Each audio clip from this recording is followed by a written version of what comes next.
I need your help with something, everybody. I ask you guys to comment down below on today's vlog, I need you to make a decision here on these top 5 options for me. And these top 5 options are, is what I mean is, like, which of these 5 different types of lizards do you guys think I should get here to add to my collection? In your guys' own opinions, of course, because, I mean, I obviously do have several to choose from, but I want to hear what your guys' own thoughts are in the comments down below.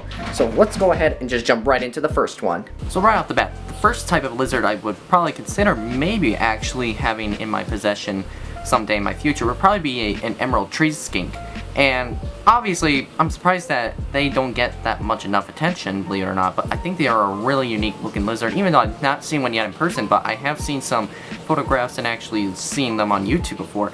And to tell you the truth, they actually don't get that big as well, which is one of the reasons why I would probably think about getting one. And obviously, the average size of emerald tree skinks usually ranges from like 8 to 10 inches long, which is not big at all, you guys. That's actually a pretty good sized pet for you. So now, unlike some other species that people might keep, whether it's bearded dragons or leopard geckos, these type of lizards are arboreal, meaning that they are usually found off the ground, usually from bushes, usually up on tree branches and vines and all that kind of stuff, and they are found obviously in rainforests that originate in Southeast Asia. So obviously, with that being said, you know, they are obviously going to need a vertical enclosure to climb up on.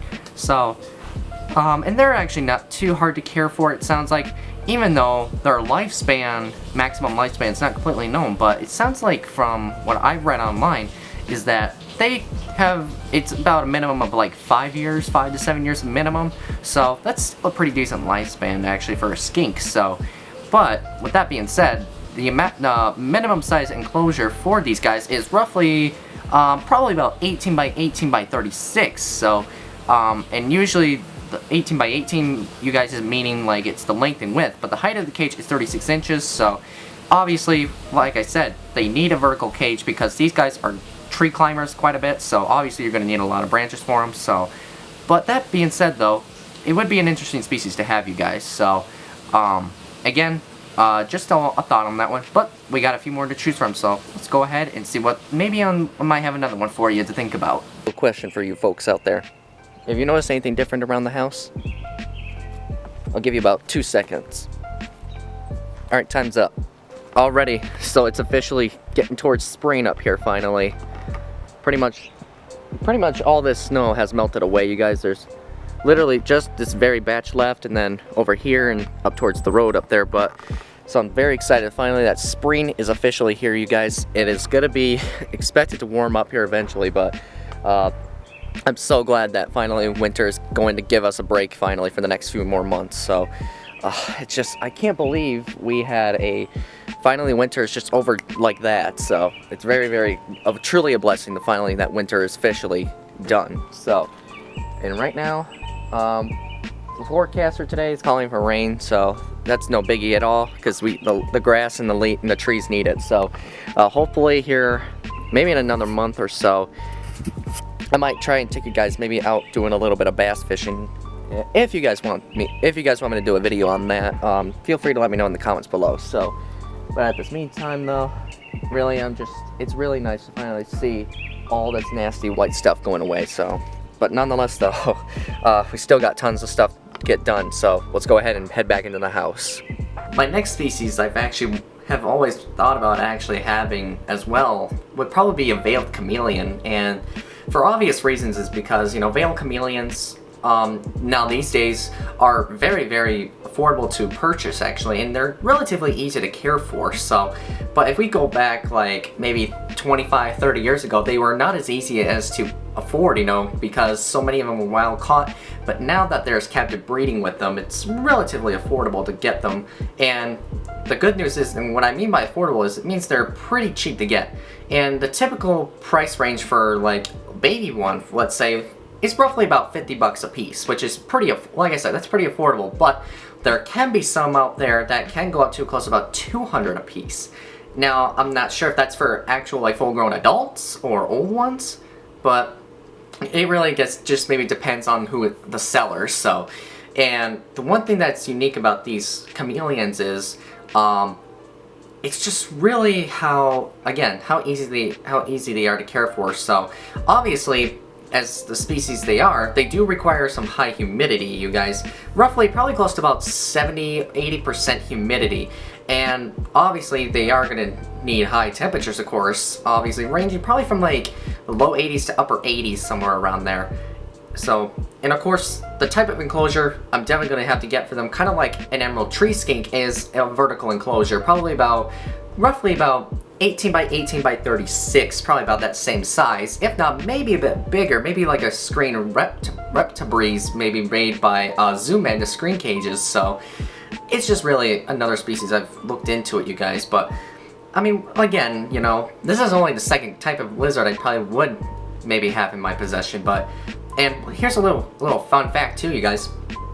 At the local pet store that I've been to multiple times nearby, they used to actually sell a few baby veiled chameleons there, believe it or not, in a screen cage there that were selling roughly about $70 a piece, I believe the price was, somewhere around there, $70-$80. And they were baby veiled chameleons too, and they looked like they were doing great, you know. They had some little vines to climb all over the place on. They had a heat lamp, you guys, and a basking spot. So it's really kind of a really neat looking chameleon. So, but again, you know, these are only just thoughts, you know. But I would like to hear you guys' thoughts on if you think maybe that would be a great one to get, or like I said, maybe one of the other ones down below in the comments, and tell me what you guys think. Well, this next species, you guys, would probably be another one that I actually personally find very unique, in my honest opinion, which I have seen this animal in person before, and it's known to have a very docile temper, you guys. Obviously, it'd be northern blue-tongued skinks would probably be another one I surely would love to have. You know, there's a possibility it's one of the few lizards I personally would like to actually add to my collection here, and obviously for a few various reasons. One, they are super easy to care for, and honestly, they are super duper docile, very placid. They're not gonna be like they're not gonna be squirmy or try to bite you constantly, nothing like that at all. And they don't move quite as fast either as compared to other skink species, you know. So, and of course, one thing that I do like about them too is they have a variety of different things they could eat, you guys. So, obviously, one thing is for sure about blue-tongued skinks, you guys, is that I read about them, the northern blue-tongue version, I should say, is that they don't get that big, you guys. They range normally from like 18 to about 24 inches at max, so not a very big skink species either, which is really good. And unlike some other skinks, you know, that I've talked about, whether it's emerald tree skinks, you know, or, well, I guess that's the only one I've gotten on my list so far, isn't it? So, believe it or not, the northern blue-tongued skinks, well, most blue-tongued skinks that are native to Australia, they're more ground-dwelling species, you guys, and not arboreal, so. And they kind of do prefer more of a bit of a drier habitat, obviously, so. And of course, you don't need a huge cage for them to move around in, but it doesn't hurt, you know, to have a good-sized enclosure for them, whether it's like a 20 or a 40-gallon enclosure, you know, something like that. So yeah, very easy to care for. Obviously, like I said, they have a different variety of different meals you can offer them, you know.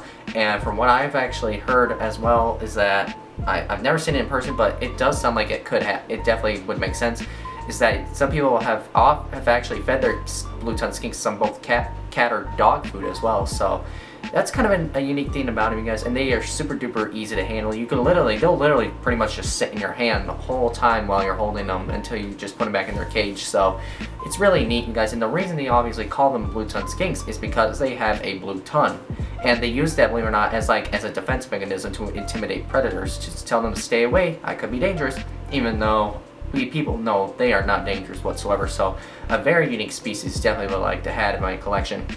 But the only downside is about them is that there's different morphs of blue-tongued skinks out there. Some of them, the normal phase, like blue-tongued skinks, typically start at the lowest price, ranging close to a minimum of like 150, and some can go up to like 500. But if there were like other more rare morphs out there, some of them could go up to as much as like 5,000 per piece. So it is bit of a pricey animal, but that's because it's gained a lot of popularity over the last 10 years in the reptile world. So, and a lot of people love them very much, you guys. So definitely a species I hope to one day have in my collection. But again, you know, a process like this probably is going to take time. So I mean, all I can do is just try to do the best I can, save my money, hopefully get a place of my own, you know, and have more room in store for this kind of stuff. So But yeah, definitely a northern blue tongue skink is definitely one I definitely gotta get one on my hands one of these days. Hey Maggie, I have a question for you. What? So, here, I'm gonna give you a choice on which of these 3 lizards you would pick actually as a starter pet, just for yourself and your thought, okay? Alright. So, I'm gonna tell you which one of these 3 that you can choose from. So, first one, emerald tree skink. Second one would be a northern blue tongue skink. And number 3 would be... I forgot what number 3 was. That's okay. I forgot which one it was, you guys. I'm gonna have to get a moment here to think, you guys, because this is just... I gotta really think my head through here just for a second. But yeah, so far 2 out of 3, but...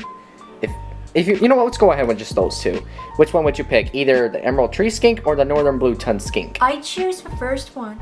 Well, which one is it then? The emerald tree skink. Hello. Are you my Fubi? No, you're my Bagheera. Hey. Yeah? What do you want? I think one more species to put this vlog onto the conclusion of what I could actually someday in the future actually add here into my reptile love, you know. It'd probably be giant day geckos, and one of the couple reasons I should say is why I would be wanting to get some giant day geckos is because of the availability, you guys. You know, because they are actually a lot more, they're kind of, how do I put this word? They're kind of easy to get, but are also kind of difficult to get. If we went back, let's go back to the time, like maybe the 1980s, let's say.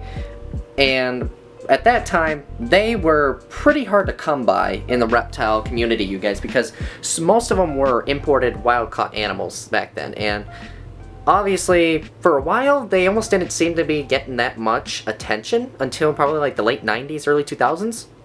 And since then, they've really blossomed, you guys, and now there's quite a few different morphs and mutations of them. But I feel like my favorite one of them all is just a normal giant day gecko, you know. So, and of course, the normal phase giant day geckos are relatively affordable, about maybe averaging about 50-60 bucks a piece, which is relatively affordable, you guys.